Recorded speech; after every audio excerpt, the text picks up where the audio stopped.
Di suatu kota besar, pada suatu malam yang gelap, terjadi kebakaran hebat di sebuah hotel tinggi. Di tengah kepanikan, seorang suami dan istrinya berlari ke puncak gedung untuk menyelamatkan diri dengan harapan menemukan bantuan dari helikopter yang telah datang. Ketika mereka tiba di atas, kenyataan mengerikan menyergap mereka. Hanya ada satu tempat yang tersisa di helikopter penyelamat. Tanpa ragu, sang suami, penuh keputusan, melompat mendahului istrinya untuk mendapatkan tempat itu. Dengan hati hancur, sang istri menatap suaminya yang terbang meninggalkannya. Dengan penuh emosi, ia meneriakkan kalimat terakhir sebelum helikopter menjauh.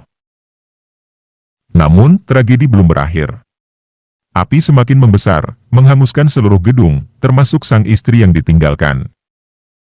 Beberapa tahun kemudian di sebuah universitas seorang dosen menceritakan kisah ini.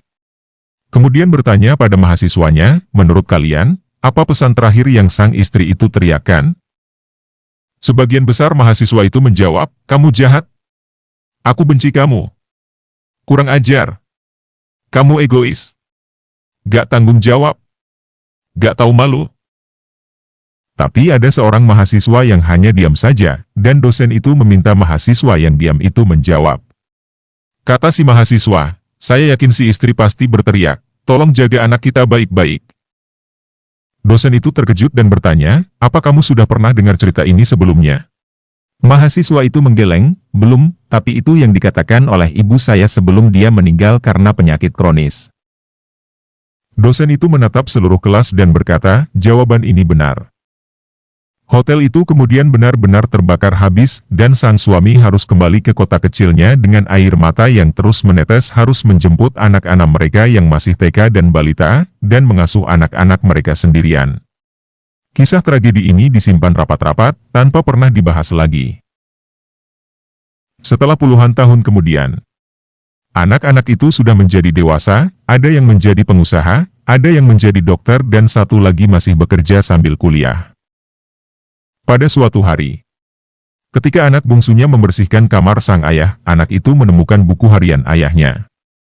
Dia menemukan kenyataan bahwa saat orang tuanya ke hotel itu, mereka sedang berobat jalan karena sang ibu menderita penyakit kanker ganas dan akan segera meninggal. Karena itulah, di saat darurat, waktu itu ayahnya memutuskan mengambil satu-satunya pilihan untuk bertahan hidup, dan dia menulis di buku harian itu. Kata ayahnya dalam buku itu, betapa aku berharap untuk sang istri yang naik ke helikopter itu. Istriku sayang, tapi demi anak-anak kita, aku terpaksa dengan hati menangis membiarkan kamu terbakar sendirian. Si anak bungsu kemudian menceritakan kepada kedua kakaknya dan mereka bertiga segera menyusul sang ayah di kampus. Mereka sujud mencium kaki sang ayah secara bergantian dengan mengucap syukur atas perjuangan sang ayah yang sudah membesarkan mereka semua. Sekalipun dengan beban mental yang demikian berat. Cerita itu selesai. Dan seluruh kelas pun terdiam.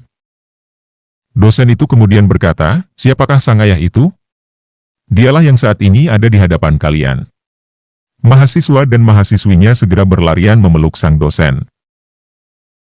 Mereka sekarang mengerti hikmah dari cerita nyata tersebut. Bahwa kebaikan dan kejahatan di dunia ini tidak sesederhana yang kita pikirkan. Ada berbagai macam komplikasi dan alasan di baliknya yang kadang sulit dimengerti, karena itulah jangan pernah melihat hanya luarnya saja dan kemudian langsung menghakimi, apalagi tanpa tahu apa-apa. Mereka yang sering membayar untuk orang lain bukan berarti kaya. Tapi karena lebih menghargai hubungan daripada uang. Mereka yang bekerja tanpa ada yang menyuruh bukan karena bodoh. Tapi karena lebih menghargai konsep tanggung jawab.